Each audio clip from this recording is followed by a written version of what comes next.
नमस्कार दोस्तों, सावन सोमवार का व्रत भगवान शिव के सम्मान में मनाया जाता है। भक्त उपवास रखकर उनकी कृपा प्राप्त करते हैं। यह दिन सकारात्मक परिवर्तन और मनोकामनाओं की पूर्ति के लिए महत्वपूर्ण है। इस बार दूसरा सावन का सोमवार व्रत 21 जुलाई को रखा जाएगा।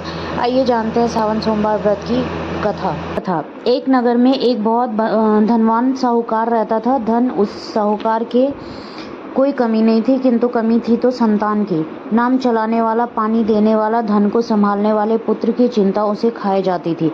वो कहते हैं ना, चिता मरे तो जलाती है, जबकि चिंता जीते को खाती है।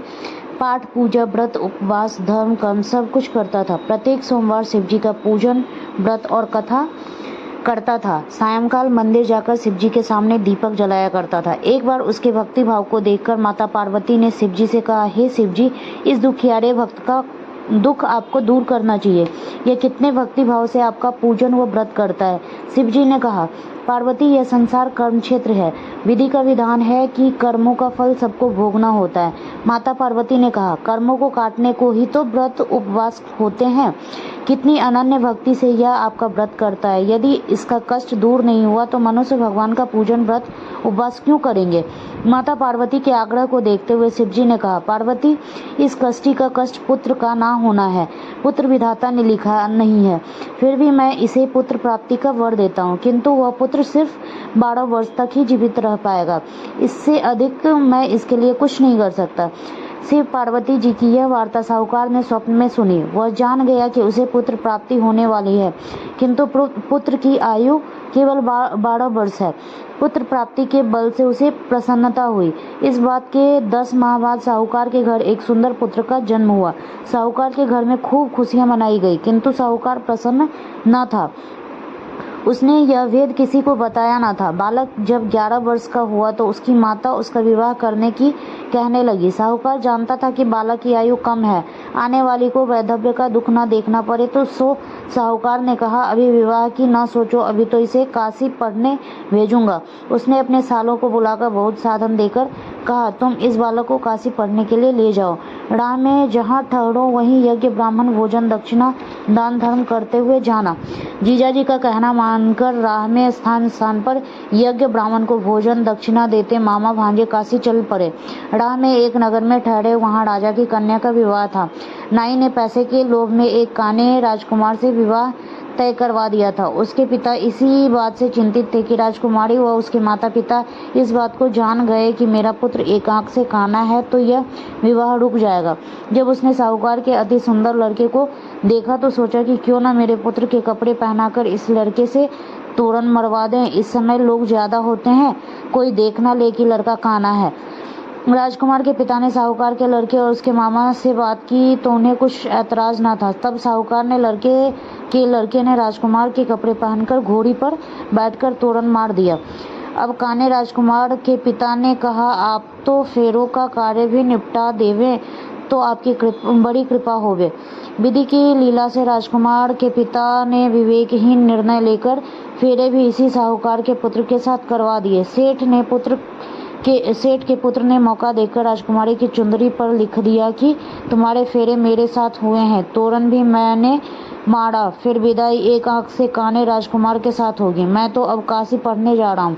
राजकुमार ने चुंदरी पर लिखी बातें पढ़कर अपने माता पिता को बता दी और राजकुमार के साथ विदा होने के लिए मना कर दिया। माता पिता ने कन्या की बात मानकर उसकी विदाई नहीं करी और बारात को लौटा दिया। मंजिल दर मंजिल तय करते मामा भांजा काशी जा पहुंचे। वहां उन्होंने यज्ञ करना शुरू किया और लड़के ने पढ़ना शुरू किया। जिस दिन लड़के की आयु के 12 वर्ष पूरे हुए, लेकिन मामा को होने का कुछ पता नहीं था, उसने यज्ञ रचा था। मामा से कहा, मामा मेरी तबीयत कुछ खराब लग रही है। मामा ने कहा, तुम जाकर विश्राम करो, मैं आता हूँ। भांजा अंदर जाकर सो गया। कुछ ही देर में उसका प्राणांत हो गया। यज्ञ कर ब्राह्मणों को भोजन जिमाने से पूर्व मामा ने सोचा, भांजे को देखकर आऊं और कुछ दवा आदि दे आऊं। यह सोचकर अंदर आया तो देखा भांजा तो मृत पड़ा है। तब उसने सोचा, रोया तो आए हुए ब्राह्मण भूखे ही चले जाएंगे तो दोष लगेगा, मृतक पर जिवाने का भी दोष लगेगा, किंतु चाहे जो हो ब्राह्मणों को भूखा नहीं जाने दूंगा। अतः ब्राह्मणों को भोजन कराकर दक्षिणा देकर विदा किया तो उसके सब्र का बांध टूट गया। विलाप करते हुए कहने लगा कि देव देव करके बहन के एक पुत्र हुआ था, वह भी न रहा। अब मैं बहन बहनोई को क्या मुंह दिखाऊंगा। संयोग से उसी समय शिव जी पार्वती जी उधर से निकले। धरती आसमान को हिलाने वाले उस विलाप से देवी पार्वती का दिल भी हिल गया। शिव जी ने कहा, भगवान चलो इस दुखियारे को देखते हैं कि कौन है। जाकर देखा तो सेठ का अति सुंदर पुत्र प्राणहीन पड़ा था। पार्वती ने कहा, महाराज यह तो वही सेठ का पुत्र है जो आपके वरदान से उत्पन्न हुआ था। शिव जी ने कहा, पार्वती जी उसे 12 वर्ष की आयु मिली थी, वह आज पूरी हो गई। माता पार्वती ने कहा, हे महाराज इसे और आयु दीजिए, नहीं तो इसके माता पिता तड़प तड़प कर मर जाएंगे।